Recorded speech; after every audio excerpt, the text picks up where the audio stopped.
ነው ከናንተ ውስጥ አንድ ጓደኛችሁ ወላጅ እናትን አጣሎ ፎቶዋን መቅደድ አይደለም፣ ማጨማደድ አይደለም፣ ስም አጠራሯን ዝቅ አድርጎ ቢጠራ የሚታገስ ማን ነው? እሱ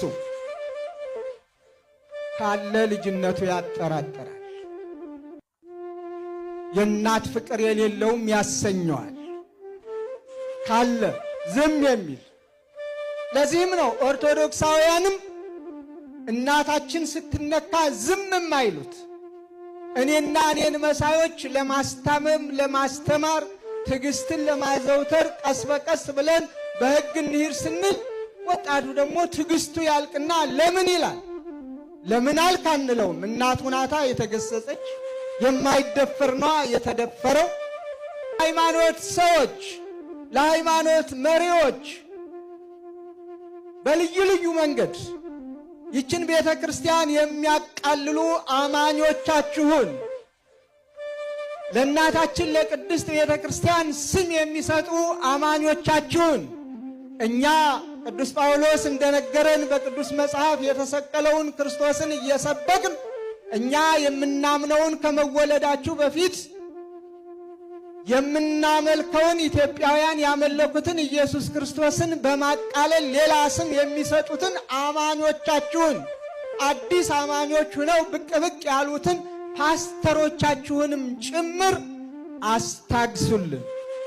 በቃ በሉልን፣ በቃ በሉልን።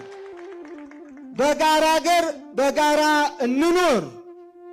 በጋራ አገር በጋራ በሰላም እንኑር። ለሀገር እድገት እንጣር፣ ለሀገር ሰላም እንሩጥ።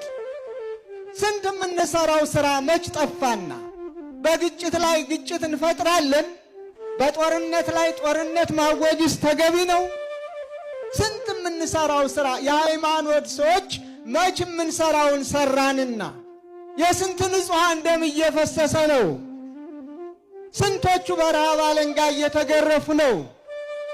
ስንቶቹ መጠለያ አጥተው የአውሬ ቀለብ እየሆኑ ነው። ወላጆች እንዴት ነው እያለቀሱ ያሉት?